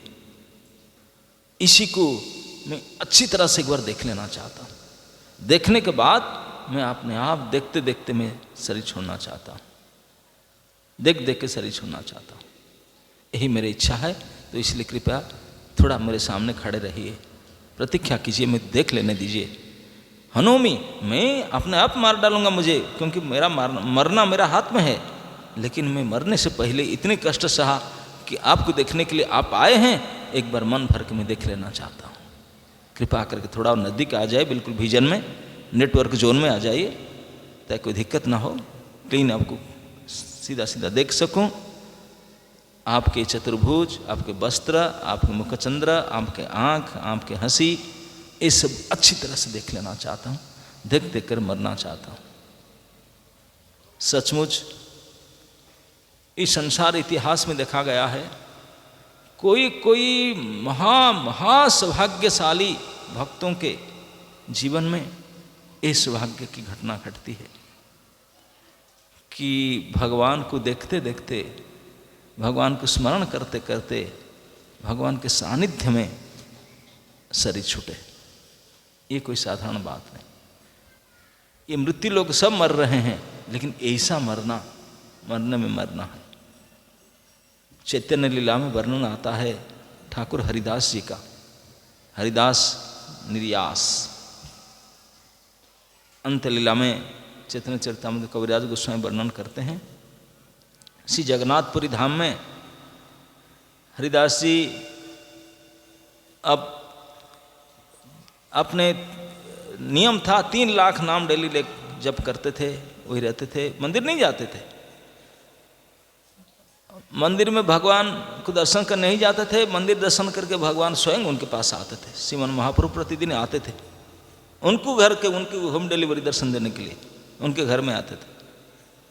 केवल दर्शन नहीं देते थे, प्रसाद भी लेकर आते थे, प्रसादी माला भी लेकर आते थे। मंदिर जाने से जो जो मिलना सभी वहीं होता था घर में। ये है भक्ति के प्रभाव। अगर भक्त है, भक्त बोला नहीं मैं नीच हूँ, मैं नहीं जा सकता हूँ, भगवान बोले ठीक है तू ना जा, मैं आऊँगा, तुझे दर्शन भी मिलेगा, प्रसाद भी मिलेगा, माला भी मिलेगा, सानिध्य में पास बैठकर बातचीत भी करूँगा। सब करते थे। सिद्ध वकुल में वही बैठते थे, भगवान नित्य प्रति मंदिर से माला प्रसाद स्वयं से विग्रह जाकर उनके पास बैठते थे, अपने पार्षदों के साथ बातचीत करते थे उनसे। और एक दिन तो हरिदास ठाकुर को जब बुखार आ गया, जप नहीं कर पा रहे थे, उनको लगा कि शरीर साथ नहीं देगा, लगता है शरीर छूटने का समय आ रहा है। तो इस दिन जब भगवान आए और उठ करके प्रणाम तक नहीं कर पाए, जो हरिदास ठाकुर भगवान को देखने से दूर से दंडवत प्रणाम करते थे, आज शरीर 104 बुखार में था, उठ करके प्रणाम नहीं कर पाए। भगवान बोले हरिदास क्या हो रहा है? रो रो करके बोले कि अब क्या करूं,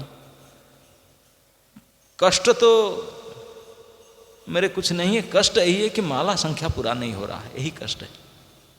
हम लोग तो बुखार का नहीं, बुखार का आभास आने से पार्किंग में चला जाएगा बिड बैग। आज चैंटिंग नहीं किया ना बुखार, और उनको भयंकर बुखार था। वो नहीं कहे कि मुझे बुखार है करके, बोले नहीं, देह तो ठीक है, मन ठीक नहीं। क्यों? क्योंकि माला संख्या माला नहीं कर पा रहा हूं, जप नहीं कर पा रहा हूं। ये उनका कहना था। ये नहीं कहे कि भगवान ने उनको समझाया, बोले क्यों, बहुत हो गया, आप तो नाम के आचार्य हो, अब इतना ढीठ बन करके इतना संख्या नहीं, जो कर लिया जितना कर लिया कर लो साथ में। बोले नहीं। तब इस बातचीत में दौरान हरिदास ठाकुर समझ गए, बोले कि प्रभु मैं जीवन भर आपके नाम जप किया हूँ, कुछ नहीं चाहता निष्काम भाव से, आज मेरे मन में की इच्छा हो, आप बोलो तो बोलो। भगवान फिर बताओ। अरे आप जैसे भक्तों की बात रक्षा करना, भक्त वांछा पूर्ण बिनु नाही आन काज। मेरा तो केवल एक ही प्रोजेक्ट है दुनिया में आने का, भक्तों की इच्छा पूर्त करो, और कोई काम ही नहीं मेरा।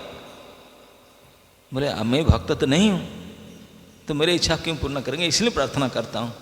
भक्त न होने पर भी आप कृपा करके मुझे सहायता करें। ना बोलो बोलो बोलो, बताओ क्या। तो हरिदास ठाकुर बोले कि मैं चाहता हूँ कि आपके होते होते मैं जाऊँ। आप मुझे लगता है शरीर छोड़ देंगे, मैं रह जाऊँगा, ये दुख मुझे सहन नहीं होगा। आपको होते होते मैं शरीर छोड़ना चाहता हूँ। भगवान खूब समझाए उनको, बोले क्यों, मेरा तो कोई नहीं है, तुम मेरे साथी हो, मैं यहाँ संन्यास लेकर के अकेला रहता हूँ, तुम्हारे संग करता हूँ, बराबर डेली तुम्हारे पास आता हूँ, तुम क्यों मुझे छोड़ के चला जाना चाहता हो। हरिदास बोले ये सब बहाना है, मैं समझता हूँ, कोई बात नहीं, जो है आपके अनंत अनंत भक्त है, मैं तो कुछ भी नहीं हूँ, लेकिन मेरे ये इच्छा पूरा करेंगे कि नहीं, बात करो। भगवान हंस करके चल दिए, कुछ बोले नहीं। और नेक्स्ट डे ये काम करना था। भगवान आए, वो इच्छा के साथ भगवान ने हरिदास ठाकुर प्रार्थना किए, बोले खोल कर बोलो क्या चाहते हो। हरिदास बोला बस मैं यही चाहता हूँ, मेरा अंतिम इच्छा यही है कि हृदय धरिमु तुम्हार कमल चरण, नयन हरिबु तुम्हार चांद बदन। हृदय में आपके 2 चरण को धारण करूंगा, नंबर 1। नंबर 2, मेरे आँख से आपके चंद्र बदन को निहारते रहूँगा। नयन हेरु तुम्हार चांद बदन। और न और भी है, और क्या है? जिह्वा उचारी मुँह श्री कृष्ण चैतन्य नाम, यही मत इच्छा मोर छाड़िब प्राण। मुख में, जिह्वा में आपके श्री कृष्ण चैतन्य ये सुमंगल नाम को उच्चारण करता रहूँगा। इस प्रकार से मैं प्राण छोड़ना चाहता हूँ, यही मेरा इच्छा है। और ये इच्छा को हूबहू नेक्स्ट डे पूरा किए भगवान ने। सेकंड डे पूरे तैयारी करके आए भगवान ने, साथ पूरे तैयारी के साथ सारे भक्त समाज को इन्वाइट करके लेकर आए। बोले चलो आज हरिदास का उद्धार होगा। सारे नीलाचल के जितने वरिष्ठ भक्त थे सभी एकत्रित हो गए। कीर्तन होने लगा, बहुत कीर्तन के। हरिदास ठाकुर तो बुखार, आज शरीर छूटने वाला, तो बिल्कुल पड़े थे, उठ नहीं सकते। चारों तरफ घूम कर कीर्तन किए। हरिदास ठाकुर बोले कीर्तन करने के लिए वो थोड़ी बुलाया था, मेरा जो प्रोजेक्ट करना चाहता पूरा। भगवान पास में आ गए, खींच करके भगवान को बैठा दिया। भगवान अपने छाती में बैठ गए हरिदास ठाकुर के हृदय में। हरिदास ठाकुर ने हाथ बढ़ा करके भगवान के दोनों चरण को हटा करके अपने छाती में रख लिए, खींच करके। वो बैठे थे ना छाती, दो हाथ में दोनों चरण को पकड़ कर उठा कर हृदय में धर लिए।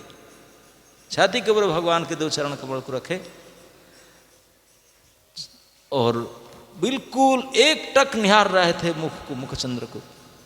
भगवान गौरांग महाप्रभु के श्रीमुख को दर्शन कर रहे थे, रो रहे थे, देख रहे थे। और श्री कृष्ण चैतन्य इस शब्द को उच्चारण, नाम को उच्चारण करते करते उन प्राण पंखी उड़ गए। अनेक भक्त मंडल के कीर्तन के बीच में जब इस प्रकार उनका प्रयाण हुआ, जो बड़े बड़े भक्त सब थे सभी ने बोले इस प्रकार घटना कुरुक्षेत्र में पितामह भीष्म का हुआ था कृष्ण के सामने, ठीक इसी प्रकार। और सभी ने याद किए, ये वर्णन आता है। तो ये महासौभाग्य भक्त श्रेष्ठ नामाचार्य हरिदास ठाकुर का हुआ था इस कलयुग में। और उसका उदाहरण बोलते हैं कि भीष्म पितामह का था। भीष्म पितामह इसलिए ही प्रतिज्ञा करते हैं, हे देव थोड़ा कृपा करके मेरे सामने आइए, प्रतिज्ञा कीजिए, मैं आपको देख लूँ अच्छे तरह से। आप मैं देखना चाहता हूँ, देख देख करके मन भर करके मैं शरीर छोड़ना चाहता हूँ। और हरिदास ठाकुर तो 2 पॉइंट उसमें आगे चले गए। बोले देखूंगा क्यों, देखूंगा, आपके चरण को हृदय में पकड़ कर धरूंगा और आपके नाम उच्चारण करता रहूंगा, तब जाऊंगा। भीष्म तो केवल एक ही पॉइंट में गए, ये 3 पॉइंट वाला किए पूरा। भीष्मदेव तो बोले केवल आपके लसन मुखम्बुजम अरुण कमल लोचन, उसको देखना चाहता हूँ, सुंदर रूप को, मुस्कान को केवल देखना चाहता हूँ, देख देख कर शरीर छोड़ना। बोले मैं देखूंगा तो सही, आपका नाम भी उच्चारण करूंगा और आपके चरण को हृदय में धारण करूंगा। 3 फेज में, सिंगल फेज नहीं। ऐसे करके हरिदास ठाकुर ने ये कृष्ण की कृपा, ये गौर की कृपा, तो गौरांग महाप्रभु की कृपा तो बिल्कुल लिमिट के ऊपर 3 फेज में चलता है, ये दिखा दिए हरिदास ठाकुर जी को। तो इस प्रकार पितामह भीष्म ने भगवान को हाथ जोड़ के प्रार्थना करते करते, क्योंकि बिल्कुल मैं बोला ना 2 महीना हो चुका है, बाण फंसे हुए उसमें पड़े हुए, खाए पिए नहीं है, निस्तेज, इतने जवाब शब्द नहीं निकलता मुझसे, इतने जंत्रणा है, पीड़ा है इसमें।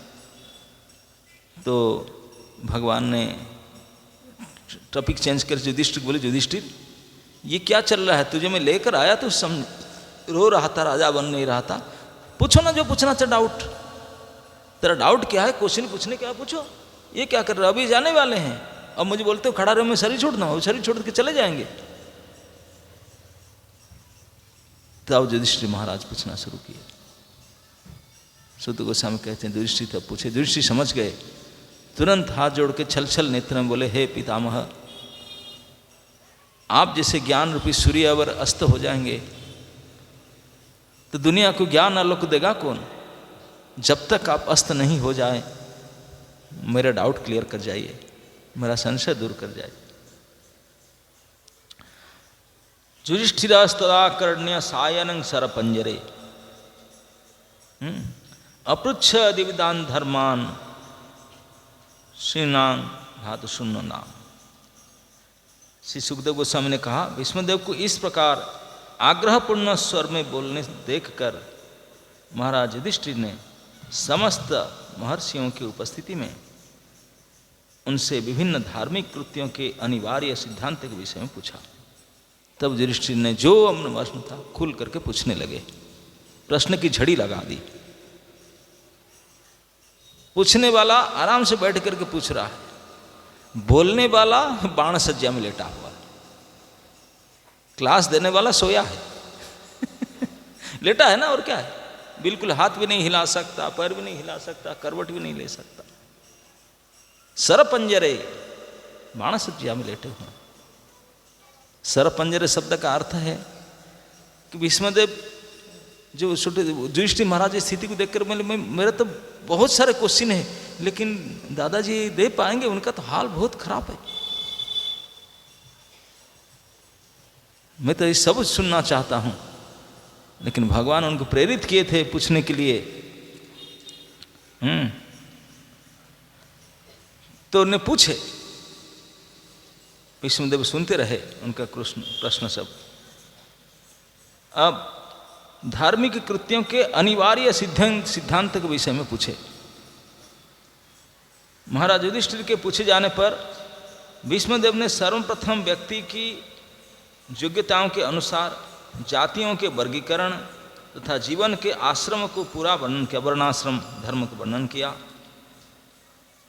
वर्ण और आश्रम के धर्म वर्णन किया। फिर उन्होंने क्रमबद्ध रूप से वैराग्य द्वारा निवृत्ति, प्रवृत्ति धर्म, निवृत्ति धर्म, इस प्रकार के उपदेश देने लगे। महाभारत अभी तक जितने बड़े बड़े काव्य सब ग्रंथ लिखा गया है, इतिहास पर सबसे बड़ा है महाभारत। तो ये महाभारत 1,00,000 श्लोक विशिष्ट है। बाकी से भागवत रामायण कोई 20, 25, 18 हजार है, सब हजारों सब 1,00,000 श्लोक वाले महाभारत। और उसमें सबसे बड़ा पर्व शांति पर्व है, भीष्म पर्व जिसको कहा जाता है। सृष्टि से अब तक कोई मनुष्य, कोई ऐसे ग्रंथ ने इतने बड़े उपदेश कोई नहीं दिया। ज्ञान के भंडार थे, विश्वकोश थे, सारे ज्ञान को बखान कर बोल रहे थे सारे धर्म के बारे में। धर्मराज युधिष्ठिर प्रश्न करता है। कभी कभी हम सुने कि धर्म जख्य आकर युधिष्ठिर को प्रश्न किए, युधिष्ठिर महाराज उत्तर देते हैं, लेकिन यहाँ स्वयं प्रश्न करता है और उत्तरदाता महात्मा भीष्मदेव है। बहुत लंबा प्रवचन किए, बहुत लंबा प्रवचन किए। उसके ऊपर प्रभुपाद जी ने मैंने कि राजधर्म, वर्ण धर्म, आश्रम धर्म और शासन करने वालों के जो राजनीति धर्म, व्यवसाय धर्म, व्यापारियों के, और ब्राह्मण शूद्र ये सब क्षत्रिय, उनका अंत में स्त्री धर्म का भी वर्णन किए। सारे कुछ नहीं बाकी रखे। युधिष्ठिर महाराज को जो जो जानने का आवश्यकता था एक राजा होने के नाते सब कुछ उनको उपदेश दिए। दान धर्मान, राजधर्मान, मुख्य धर्मान विभागस, स्त्री धर्मान, भगवत धर्मान, समास व्यास जोगत। कभी समास रूप में, संक्षेप में, कभी व्यास विस्तृत रूप में।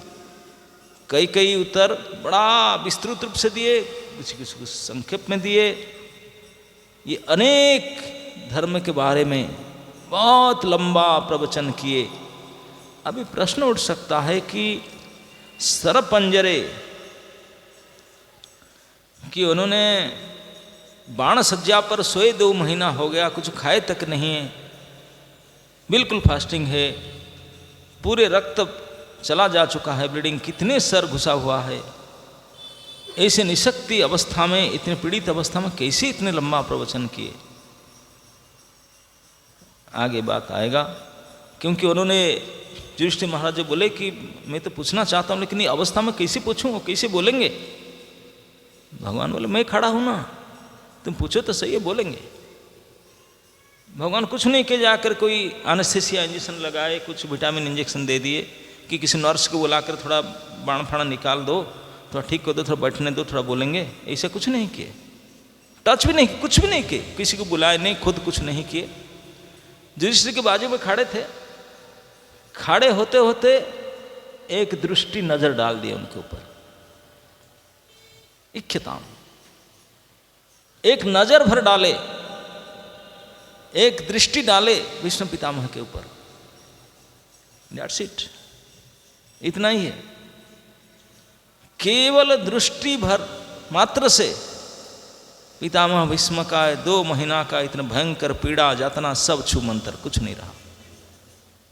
पूरे शक्ति ओज तेज भर गया शरीर में, वो बोलने लगे बिना साउंड सिस्टम में, और लाखों ऋषि मुनि सुन रहा। आजकल बहुत हाईली डेवलप्ड मेडिकल साइंस हो गया है, ऐसा कोई कर सकता है? ओटी को नहीं लेना, केवल देखे कोई डॉक्टर, वो ठीक हो जाए, सारे पेन रिलीव हो जाए। ये है पेन रिलीव, क्या हो जाए, मृत्यु आदमी को जिला दे, ये भी कई प्रमाण है। भगवान ने देखे, वो मर गए, सूझी गए, देखना मात्र से। तो भगवान भगवान है, कोई नहीं। अभी युधिष्ठिर बोलते हैं कि मेरा भाई है, लेकिन ये नहीं समझ पाते हैं ये भीष्म पितामह जो सरसज्जा में सोए हैं, उनके अंदर ताकत कहाँ से आई इतने लंबा प्रवचन करने लगे, वो नहीं समझ पाते, कोई नहीं जान पाता। सप्लाई यहीं से जा रहा है, किसी सप्लाई के नजर डाल दिए, एक दृष्टि सफिशिएंट है, सारे पेन रिलीव हो जाए, सब कुछ विटामिन भर जाए, सब कुछ हो जाए। बाण निकालना नहीं पड़ा, असंख्य बाण में सोते हुए भी पूर्ण शक्ति। जो हमारे पास बाण फाण कुछ भी नहीं है, आराम से बैठे हैं आसन लाकर, फिर भी इतने शक्ति नहीं है जितनी शक्ति भगवान की कृपा दृष्टि से आ जाता है। इसलिए भीष्मदेव ये सब प्रवचन करने से पहले पावर हाउस उनको पहले कनेक्शन दे दिया। तो इसलिए विशेष उपदेश ये सब भगवान ने करा रहे हैं, भीष्म के द्वारा बुला रहे हैं। भगवान स्वयं लेकर आए, स्वयं आए, भक्तगण को लेकर आए, सारे विद्वान संसार भर के जितने सुनने वाले सबको लेकर आए और उनसे बुलवाए। क्यों ऐसा करें, खुद बोल देते ना, नहीं, इनसे बुलवाऊंगा। भगवान की इच्छा, भगवान की इच्छा, ऐसे ही इच्छा होता है उनका। गौर लीला में हम सुनते, जब पुरी में थे भगवान ने, पुरी में एक बहुत बड़े पंडित रहते थे जिनका नाम था प्रद्युम्न मिश्र। बिल्कुल मिश्र ब्राह्मण है, कुलीन ब्राह्मण है, काशी में पढ़ करके डिग्री किए थे, पंडित थे। वो जब सुने सार्वभौम भट्टाचार्य और भी बड़े बड़े सब काशी मिश्र आदि सब बोले कि ये साक्षात भगवान है, जगन्नाथ है, सचल भगवान है। वो बोले क्या, काशी में पढ़कर गए थे, तो सभी बड़े बड़े लोग बोले जब, तो बोले क्या सही में भगवान है? तो एक दिन उन्होंने आए, आ करके भगवान जहाँ गंभीरा में रुकते थे, यहाँ आकर पहुँचे। भगवान जानते थे प्रद्युम्न मिश्र इस एरिया के बड़े फेमस पंडित है, बड़े कुलीन ब्राह्मण है, मिश्र में। कैसे आए ना, मैंने सुना हूँ चैतन्य जी, मैंने सुना हो कि सभी लोग आपको भगवान बोलते हैं।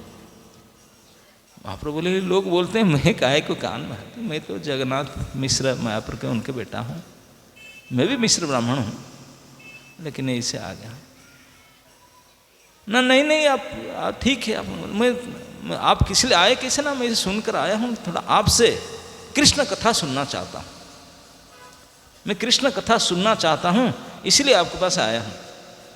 पहले नहीं आते थे, डाउट था, लेकिन इतने बड़े बड़े लोग जो काशी मिश्र, सार्वभौम भट्टाचार्य, रामानंद राय, सब, क्योंकि वो जानते हैं ये सब दिग्गज महात्मा हैं, छोटे मोटे व्यक्ति थे नहीं। उनका ऐसे परिवर्तन देख करके बोले सही में क्या है, भगवान है। ऐसे मन में शंका था, फिर भी आए, बोले चलो, मैं तो बहुत पढ़े लिखे हूँ, थोड़ा कृष्ण कथा सुनते हैं। तो आए, बोले मैं कृष्ण कथा सुनने के लिए आया हूँ, थोड़ा आप कृष्ण कथा सुनाए, मैं सुनना चाहता हूँ। भगवान श्री मन महाप्रभु बोले प्रद्युम्न मिश्र जी, आप लोग ऐसे कहते हैं अलग बात है, लेकिन आपका मन में कृष्ण कथा सुनने का इच्छा है, ओहो, आप परम भाग्यशाली। जिनका मन में कृष्ण के बारे में सुनने की इच्छा हो वही भाग्यवान है, और आप सुनना चाहते हैं, आप ही भाग्यवान हो। लेकिन ये तो आप परम भाग्यवान, आप सुनने के लिए इच्छा करते मेरे पास आए हो, लेकिन मैं महामूर्ख हूँ, मुझे कुछ नहीं आता कृष्ण विष्णु के बारे में कुछ नहीं जानता हूँ। कौन बोलते? कृष्ण ही बोलते, मैं कुछ नहीं जानता हूँ। आप गलत एड्रेस पर आ गए, किसने आपको गुमराह कर दिया, धोखा में आप यहाँ आ गए। लेकिन मैं बता सकता हूँ कृष्ण के बारे में, कौन बता सकता? मैं ही बता सकता हूँ, क्योंकि मैं खुद सुनकर आया हूँ उनसे। कौन? ना रामानंद राय के पास। राय ये मिश्र है, राय है शूद्र और राज कर्मचारी। वो ना कैसे फिड़का प्रद्युम्न मिश्र ने, क्या रामानंद राय के? उस गांव के बेंटापुर के रहने वाला, मैं नहीं जानता उसको। विषय दुर्जन शूद्र है, अब मैं मिश्र ब्राह्मण हूँ, उनके पास सुनने जाऊंगा? ये शूद्र के पास मैं कुलीन ब्राह्मण? नाक उठाए, इच्छा नहीं कर रहे थे। बोले लेकिन नहीं, आप मेरे पास आए, मैं नहीं जानता, जानता तो हुई है, वो इच्छा नहीं था। बोले मैं रिक्वेस्ट कर रहा हूँ, एक बार जाकर तो देखिए। बिल्कुल इच्छा नहीं था, अनिच्छा से गए रामानंद राय के पास। इच्छा तो नहीं था, बोले चलो इतने हाई रिकमेंडेशन कर रहे हैं, जाता हूँ। अब जगन्नाथ वल्लभ मठ में रहते थे रामानंद राय, वहाँ गए तो रामानंद राय को थोड़ी पता है कि वो आए करके, अपॉइंटमेंट था नहीं। वो तो अपना जो देवदासी ड्रामा तैयार करने के लिए बिजी थे, रिहर्सल कर रहे थे अपना कहीं अंदर। जो सिक्योरिटी था, क्योंकि वो बहुत बड़े गवर्नर साहब का बड़ा कोठी था, वहाँ जाकर बोले मिलना चाहता हूँ रामानंद राय से।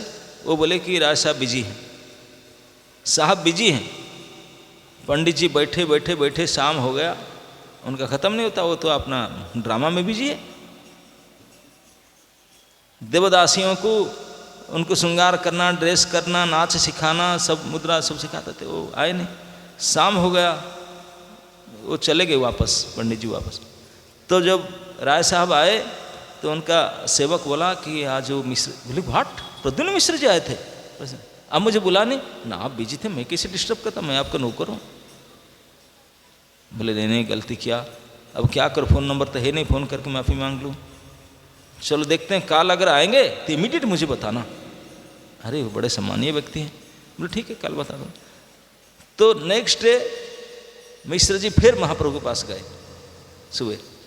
महाप्रभु बोले कल सुने ना? अरे यार मैं पहले से नहीं जाना चाहता था, आप ऐसे कह करके हायरे में भेज दिए, वो ऐसा हुआ, मैं तो गया, मिला ही तो नहीं। वो मैं पूछा क्या कि क्यों नहीं आ रहे? अरे वो सुना कि कोई युवती स्त्रियों के साथ में ड्रामा कर रहे हैं बैठ कर। बोला उनसे जाकर मैं सुनूंगा कथा, आप ऐसे आदमी के पास मुझे भेज दिए, ऐसे कर रहा है।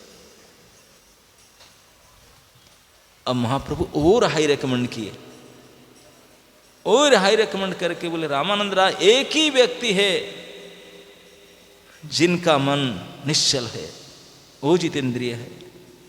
आप जाइए एक बार, आज जाइए, आप जाकर टेस्ट कीजिए। बिल्कुल नहीं जाना चाहते थे, लेकिन इतने भगवान ने रिकमेंड किए, इतने ज़्यादा प्रेरणा दिए, तो फिर आज गए। आज तो रामानंद राय बोले थे, बोले आते ही मुझे खबर देना। तुरंत रामानंद को खबर दे, आकर दौड़ आए, बोले क्षमा कर दो, मैं काल ऐसे, मुझे सेवक ने नहीं बताया, मुझे माफ़ कर दीजिए, आप आकर पता चल गए, क्या सेवा करूँ बताइए। तो पद्मनाभ से देखा कि अच्छा, कम से कम अच्छा बात कर रहा है, बड़े नरम है, अच्छा है। तो बोले कि मैं गया था श्रीमन महाप्रभु, चैतन्य महाप्रभु के पास कुछ कृष्ण कथा सुनने के लिए, उन्होंने आपके पास भेजे हैं। मैं कल इसके लिए आया था और आप मिले नहीं, लेकिन अच्छा है, आप बड़े नम्र है और मैं आपसे कुछ सुनना चाहता हूँ। ऐसे मैं तो सब जानता हूँ, लेकिन मैं उनका पास गया था, उन्होंने आपके पास भेजे हैं। तो रामानंद राय बोले मेरे पास वो भेजे हैं सुनने के लिए ना? हाँ, आपका पास भेजे। बोले वो जब भेजे तो उनका इच्छा। बोले मैं क्या बोलूँ ना? वो तो बोले आपसे वो सुने हैं इसलिए आपके पास भेजे, आप जानते। बोले तो रामानंद से क्या सुनना चाहते हैं कृष्ण कथा? जो आप उनको सुनाए थे वो मुझे थोड़ा सुनाइए। तो रामानंद राय बोलने से पहले कहते हैं कि मिश्र जी मेरे से आप सुनना चाहते हैं कि मैं क्या हूँ। मेरा जीवा जो है, बोलता कौन? जीवा ही बोलता ना, बोलने में तो साक्षात टंग जीवा ही बोले मेरा जिह्वा मोर जिह्वा वीणा जंत्र तिनी वीणाधारी। बोले मेरा जिह्वा जो है ये तो इंस्ट्रूमेंट है, लेकिन ये बजाने वाले वो है। जैसे हारमोनियम वीणा तो देखे नहीं, हारमोनियम में देखते हैं, हारमोनियम में कौन सा राग बजेगा, हारमोनियम अपने आप बज पाएगा क्या? बजाने वाला जो इच्छा से जो राग बजा पाएगा। बोलता है कि तो मैं इंस्ट्रूमेंट, मेरा जिह्वा हारमोनियम है, बजाने वाला तो वहाँ बैठे वही चैतन्य महाप्रभु है। वो क्या बजाना चाहते हैं वही बजेगा, आप वही सुन लो। मैं तो इंस्ट्रूमेंट हूँ, बजाने वाला तो वो है। और बजना शुरू हुआ, बोल दिया पहले से, मैं नहीं बोल रहा हूँ, बुलाने वाला वो बोल रहा है, यहाँ बैठ गंभीरा में बैठकर बोल रहा है, ये यंत्र यहाँ से चल रहा है, रिमोट से मेरा यंत्र चल रहा है, आप सुन। और प्रद्युम्न मिश्र सुबह सुबह गए थे उस दिन, सुबह से लेकर के कब शाम हुआ, ना ब्रेकफास्ट ना लंच ना डिनर, सब स्किप हुए, पता नहीं चला समय कैसे चला गया। रात हो गया तो फिर सेवक बोले कि रात हो गया, तब उठ करके आए, गदगद हो गए प्रद्युम्न मिश्र। दूसरे दिन तीसरा दिन फिर गए, महाप्रभु कैसे लगा? ना बोलो मत, मैं नहीं जानता था कि रामानंद राय के अंदर और कुछ है ही नहीं, नख से सिख तक कृष्ण ही कृष्ण, कृष्ण प्रेम कृष्ण कथा भरा पड़ा है। ऐसे सागर है कृष्ण कथा के, मैं तो वर्णन नहीं कर सकता। तो ये भगवान की स्वभाव है, स्वयं बोलते नहीं है, और किसी के द्वारा बुलवाते हैं और किसी को सुनवाते हैं, ये उनका स्वभाव है। तो भगवान स्वयं युधिष्ठिर का मोह दूर नहीं किए, अब भीष्म के द्वारा बुलवा कर दूर कराएंगे, इसलिए सबको इकट्ठा कराए। पूरे संसार के जितने बड़े बड़े सब लोग, सभी को इकट्ठा करवा करके भीष्म के द्वारा बुला रहे हैं। भीष्म को बोलने का शक्ति, शारीरिक शक्ति, सब कुछ व्यवस्था खुद किए हैं, करके बुलवा रहे हैं। तो इसलिए भीष्म पितामह ने धर्म के बारे में, संसार में जितने प्रकार के धर्म नीति के बारे में जानने योग्य है, जो जानने के लायक है, सब कुछ उन्होंने बताया, कोई नहीं छोड़े। युधिष्ठिर महाराज जैसे प्रश्न करता और उस भरी सभा में पितामह भीष्म जैसे उत्तरदाता, भगवान के सामने नारद व्यास जी बैठे थे, उनके सामने पितामह भीष्म बोलते रहे।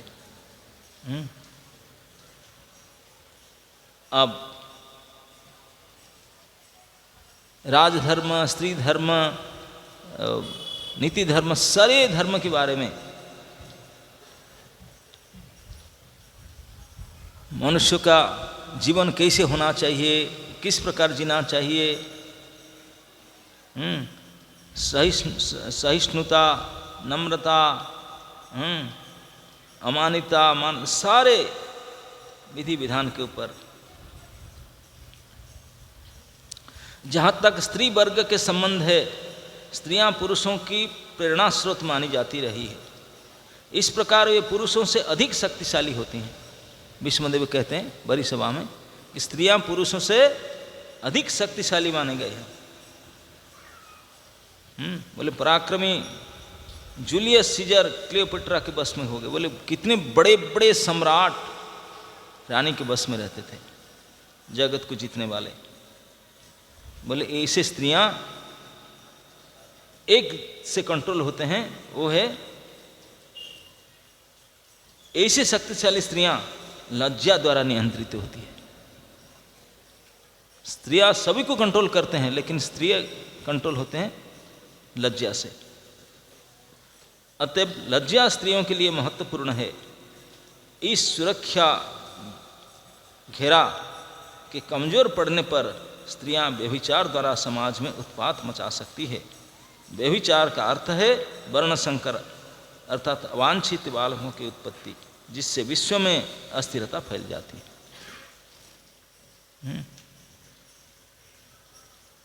तो इस प्रकार स्त्री धर्म के बारे में ज़्यादा कुछ न बताकर केवल इतने बताए कि लज्जा परम भूषण है स्त्रियों का। अगर वो जब तक मेंटेन कर रखेंगे तो संसार में अभिवृद्धि होगा। नहीं तो संसार में नारकीय स्थिति हो जाएगा। भीष्मदेव की अंतिम शिक्षा श्री भगवान को प्रसन्न करने की विधि के विषय में थी। इतने लंबा प्रवचन धर्म को बताने के बाद कंक्लूडिंग लेसन, उनके जो लास्ट अंतिम शिक्षा था उसके बारे में कहते हैं। क्या अंतिम शिक्षा था ना, भगवान को प्रसन्न करने की विधि के विषय में थी। क्योंकि अंततः प्रत्येक प्राणी का, विशेष करके मनुष्य का लक्ष्य है भगवत प्रसन्नता। इस शरीर में, शरीर के जो इंद्रियां, शक्ति, सामर्थ्य, जो भी हमारे पास कुछ है, इसके द्वारा अगर भगवान को सेवा नहीं कर पाए, भगवान को प्रसन्न नहीं कर पाए, सब यूजलेस हो गया, सब बेकार हो जाएगा। इसलिए भीष्मदेव ने अपने अंतिम उपदेश में भगवान को प्रसन्न करने के उपाय बताते हैं। हम सब श्री भगवान के सनातन दास हैं, यही बताते हैं कि हम सब नित्य कृष्ण दास हैं, सनातन दास हैं। और जब हम अपने स्वभाव के इस महत्वपूर्ण सत्य को भूल जाते हैं, जब हम ये भूल जाते हैं कि हम भगवान के नित्य दास हैं, तो हमें जीवन की भौतिक अवस्था में आना पड़ता है। तो ये दशा, ये भौतिक दशा, ये अवस्था संसार दशा में आना पड़ता है। श्री भगवान को प्रसन्न करने की विशेष रूप से गृहस्थों के लिए, जिष्ठ महाराज गृहस्थ थे, उनके बोलते हैं भगवान को प्रसन्न करने की सरल विधि, विशेष रूप से गृहस्थ लोगों के लिए सबसे सरल विधि है, घर में श्री भगवान का अर्चा विग्रह स्थापित किया जाए। अर्चा विग्रह में चित्त एकाग्र करके दैनिक कार्य किया जा सकते हैं। घर में अर्चा विग्रह की पूजा और वैष्णव की सेवा, श्रीमद् भागवत के श्रवण, पवित्र तीर्थ स्थान में निवास तथा भगवत नाम का कीर्तन, ये सब बिना खर्चे में हो सकते हैं,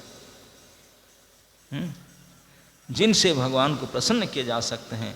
इस प्रकार यह विषय पितामह द्वारा अपने पुत्रों को समझाया गया। अंतिम उपदेश ये था, कृष्णेर संसार करो साड़ी अनाचार। घर में कृष्ण को रखो, वही मालिक है घर के, उन्हीं के मालिक बना करके उन्हीं के लिए सब कुछ करो।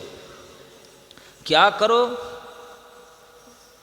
न, जिस प्रकार कुछ काम दाम करो जिससे कुछ इनकम होगा, इनकम तुम्हारा सेवारे तरे उपार्जीव धन। भक्तिविनोद ठाकुर कहते हैं आपके सेवा के लिए मैं धन उपार्जन करूंगा, लक्ष्य और कुछ नहीं, आपके सेवा है।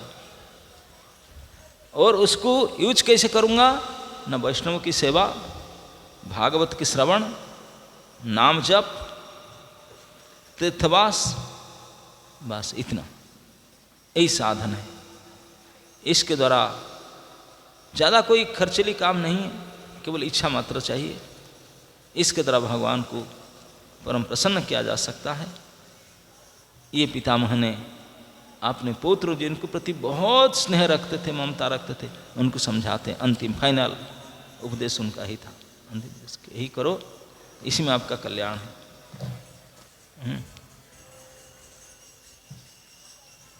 तो यही कल्याणकारी अंतिम उपदेश के साथ आज के सत्र को विराम देते हैं। अभी बहुत लंबा सामान्य जो कहे हम उसको संक्षेप में ही पूरा किए। अभी काल से आगे क्या होगा उसका चर्चा करेंगे। श्री भीष्मदेव की हरे कृष्ण। समवेत भक्त वृंद की हरे कृष्णा। परम पूज्य शेषमात भक्ति आश्रय वैष्णव स्वामी गुरु महाराज की